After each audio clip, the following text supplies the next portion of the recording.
સાબરકાંઠા અને અરવલ્લી જિલ્લાના 3.5 લાખ પશુપાલકો સાબર ડેરી સાથે સંકળાયેલા છે, જે પૈકીના પશુપાલકો આજે ભાવ વધારા બાબતે રજૂઆત કરવા માટે સાબર ડેરી ખાતે પહોંચ્યા હતા। બાયડના ધારાસભ્ય ધવલસિંહની આગેવાની હેઠળ એકઠા થયેલા પશુપાલકો અને સાબર ડેરીના સત્તાધીશો વચ્ચે વાતાવરણ ઉગ્ર બન્યું હતું। બાદમાં પશુપાલકોનું પ્રતિનિધિ મંડળ અને સાબર ડેરીના સત્તાધીશો વચ્ચે એક બેઠક યોજાઈ હતી અને આ બેઠકમાં ટૂંક સમયમાં બીજો હપ્તો ચૂકવવા માટેની સહમતિ સધાઈ હતી।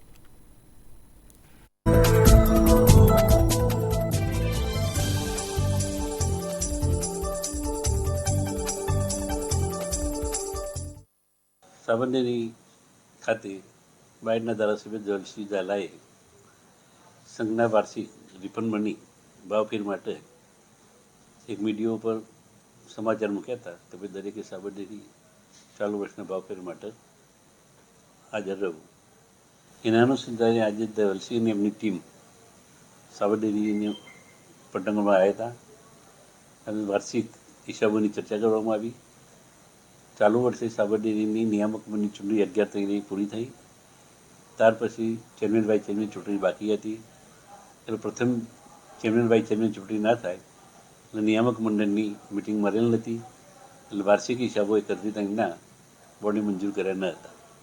જૂના બોર્ડના સમય વખતે 930 રૂપિયા પ્રમાણે જે હિસાબો મંજૂર કરેલા હતા એ 930 પ્રમાણે 9 મહિનાના 1/4/23 થી 31/12/23 સુધીના 258 કરોડ રૂપિયા 930 રૂપિયા પ્રમાણે દરેક મંડીમાં પશુપાલકોના ખાતે આજે સાબરડેરી રિલીઝ કરી દીધી। તો ગયા વર્ષે અમે 933 રૂપિયા અમારા પશુપાલકોનો કિલો ફેટે ભાવ ચૂક્યો હતો।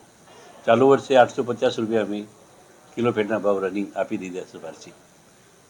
અંદાજે અમે 970ની આજુબાજુ ઉત્પાદકોનો વાર્ષિક રિફંડ મની તરીકે આખા વર્ષનો ભાવ ચૂકવશું એવી બધી ટીમ સાથે ચર્ચા કરવામાં આવી અને જે હિસાબો ફાઇનલ થતા જે બોર્ડ નક્કી કરશે એ રકમ એજીએમના પહેલા પગારની અંદર અમે એજીએમ પછી મંજૂર કરીને પહેલા પગારમાં બાકીની રકમ પશુપાલકોને આપીશું।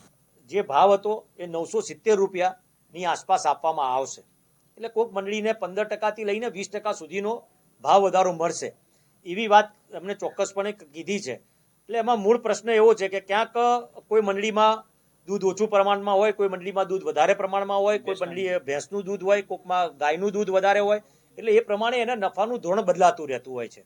એટલે એ પ્રમાણે એમણે વાત કરી અને એવી પ્રોમિસ આપી છે કે આ જે ભાવ વધારો 15 થી 20% જે ડિફરન્સ જે મળવાનો છે એ ડિફરન્સ સામાન્ય સભા થાય એના જ્યારે પણ પગારનો હપ્તો પડે એની ભેગો હપ્તો એનો પણ પડી જશે અને એક સાથે એ ડિફરન્સ મળવાનો છે એવી રજૂઆતને અમે વાત કરી। એમાં ચેરમેન સાહેબ અને ડિરેક્ટરો ઘણા બધા ઉપસ્થિત હતા અને એમણે એવી બાંહેધરી આપી છે કે 15 થી 20% સુધીનો નફો આપીશું, 970નો ભાવ આપીશું અને આ હપ્તો જ્યારે ચેરમેનની નિયુક્તિ થાય એની સાધારણ સભા પછી તરત જ જેટલું બને એટલું વહેલું, એટલે કે પહેલો હપ્તો પડે કે એક દિવસમાં પડવાનો હોય કે બીજા દિવસે આપી દેવાની એમણે ક્લિયર કટ વાત કરી છે। એટલે આ પશુપાલકોના હિતમાં નિર્ણય છે, પરંતુ આ નિર્ણય એમનો છે અને મારા તમામ લોકો બહાર બેઠેલા છે પશુપાલકો, એ પણ હું માનું છું આ વાતથી સંમત જ હોવા જોઈએ।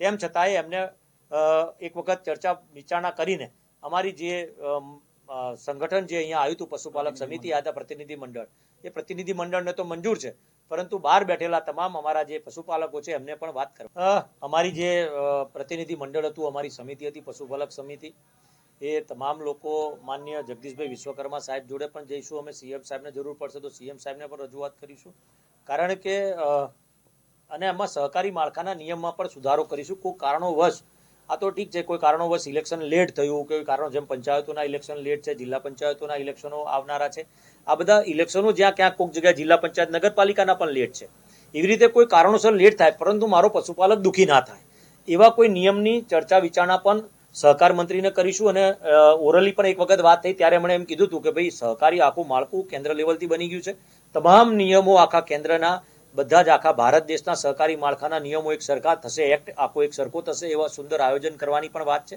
એટલે મને વિશ્વાસ છે કે ફરીથી આવા પશુપાલકોને પણ દુઃખી નહીં થવું પડે। પ્રજાલક્ષી વાત કરતા માન્ય વડાપ્રધાન નરેન્દ્રભાઈ મોદી સાહેબ અને અમિતભાઈ શાહ સાહેબે ચોક્કસથી સહકારી માળખાને હાથમાં લઈ અને જેટલા પણ સુધારા પશુપાલક માટે કરવાના થતા હોય, સહકારી માળખામાં કરવાના થતા હોય, એ કરવા માટે કટિબદ્ધ છે અને એમના હર હંમેશ જવાબ પોઝિટિવ રહ્યો છે।